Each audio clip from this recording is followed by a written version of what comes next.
trying to prep these Hoosiers so we can go to Genesee tonight. $750 to win. So we're trying to get these tires prepped, but they're 4 years old. They've been on these rims a long time. I'm having a hard time getting the beads to let go. They've pretty much welded themselves to the rims, and they could really use a flip because the edge is getting pretty worn on the bars. So I'm trying to. If I can't get them flipped, well, then it is what it is, but we're gonna prep these tires, get this thing loaded up on the trailer, head up to Genesee and hope for the best. Some fast cars up there, so I'm trying to get whatever edge I can get here, but it's not really cooperating. But I'm gonna keep trying to flip these tires. I already ground them. Get them on the car. A little bit out of breath. I've been doing this for a while. Yeah, good times. Old tires, old rims, old rubber. Stuck. It does feel like it's starting to think about maybe letting go.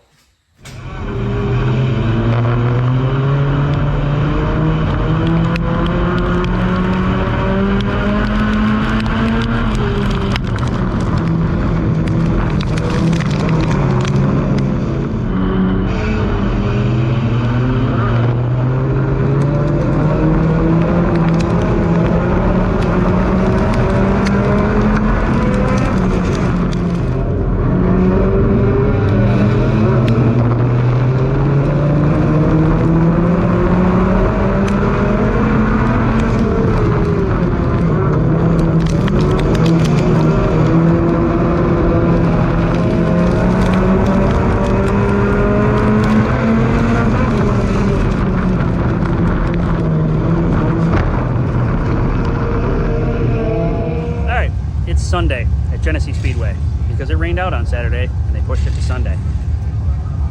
The heat race did not go well. We pulled a shit pin and started in 6th place and then got taken out on the first lap. So we got to run the B main and I don't know how that's going to go. Yeah, it's fine. Everything's fine. Nothing's bent, right? Sure. We're just going to hope nothing's bent because I don't see anything bent. Got the wrong size tire on the left front. Things are going swimmingly.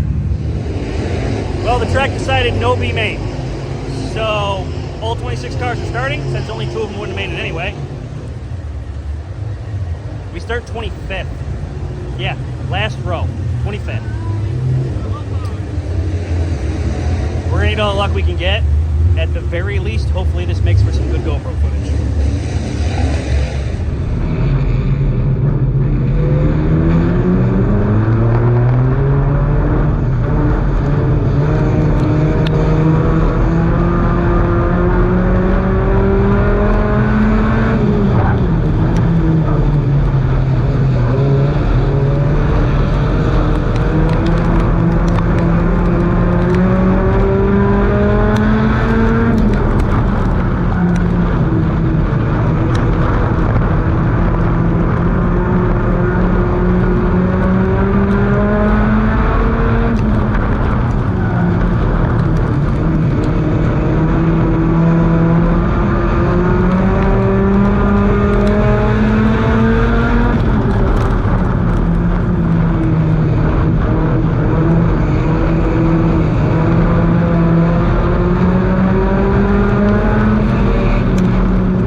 you watch the feature. As you can see, we made it up to about 8th.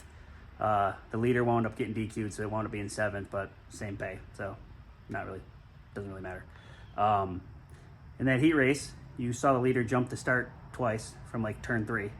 But then at the end of the feature, the leader was doing the same thing.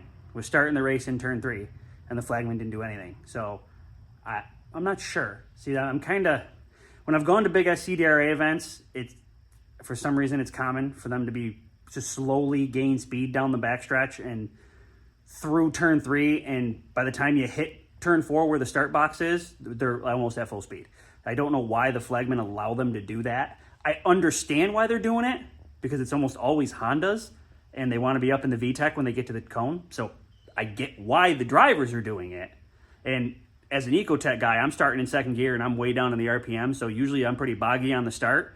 So, like, I don't mind being up to speed a little bit, but this starting in turn 3 thing, I don't agree with at all. You should have to wait to the start box like everybody else. Now, why he flagged the guy in the heat race for it and then didn't flag the guy in the feature that was doing it, I don't know. And I probably shouldn't say this, but that flagger and that guy that are leading, not the first time I've seen him allow that guy to jump starts and do other things without any punishment for it. So, I don't know. That's all I'm saying. It's a little bit weird. Maybe they're related. I don't know. It's a little strange, okay? But even at Utica Rome last weekend, near the end there, when it was, top 4 there, we were picking up speed when we hit turn 3, and by the time we got to the start box, we were going. So I don't know. For some reason, it's become commonplace in front-wheel drive racing, and I don't agree with it. That's all I'm going to say about that. I don't agree with it. I think we should have to wait to the start box. Everybody nose to tail, tight, group together, because when they do that stuff, picking up speed down the backstretch and into turn 3 and they're full throttle by the time you get to 4, those top 5, 6 cars that are realizing that's happening are gone. The rest of the field's, big gap back trying to catch up, because it's like, what just happened? Why did we go in 3? Nobody's ready for it. I don't agree with it. You should have to stay nose to tail tight right up to that start box. And that's on the flagman. They have to call it back. They've got to punish the guys that are jumping the starts. That's it. I don't agree with it. Okay? As far as the heat race, that was dog shit. It's probably time that old man hangs up his helmet.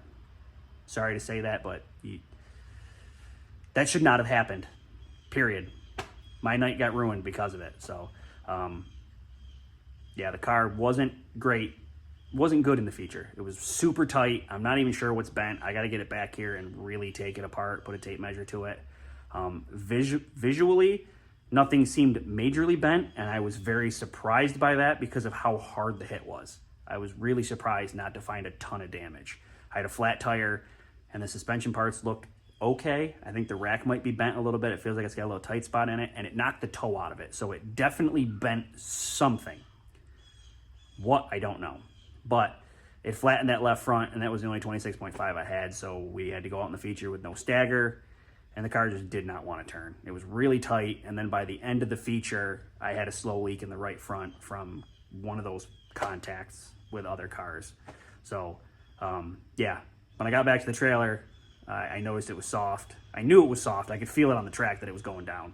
I got back to the trailer, grabbed my air gauge, and it had about 6 pounds in it. I was like, yeah, that's not going to do it. I could see the sidewall was all scrubbed up. I walked back to the trailer, put the ramps down to pull the car out of the trailer, and when I walked back to the car, the tire was completely flat. So definitely cut it somehow. Whether I cut it on another car or ran over debris, doesn't matter. We only made it up to 8th place, and we couldn't climb anymore. We were out of time, and the car was out of ability at that point, I guess. So it is what it is. Made for a decent GoPro, going 25th to 8th. Hope you guys enjoyed it. We're probably going to be tinkering on the garage here. Like you can see behind me, I got a Pontiac Vibe on the lift. That's a friend of my father-in-law's. He got backed into. That fender was smashed about an hour ago. We put a new fender and a headlight and stuff in it. So getting this fixed up for that guy. And then we got to get the Cobalt back here and get it tore apart and get it ready for Beckley. There's going to be a lot of work involved with that. I found some stuff that needs attention. But in between that, we'll tinker with the Batmobile, we'll mess with the Beetle, we'll do stuff up until Beckley. Beckley's not until the October 25th, 26th, and that will be our last race of the year. So if all goes well and we're able to make that race and do that, obviously I will bring you along. Racers Roundtable. I got a microphone, some cables, and some different things. I need to set the GoPro up, link the mic to it, whatnot, figure out how everything works, make sure everything works. And then I will put a date for that, and we'll get everybody in here in the shop. We'll clean the shop out so we can actually sit down, and we'll do live. And I will give you a date on that when I get a little bit more situated. All right? So until next time, keep it creative and happy building.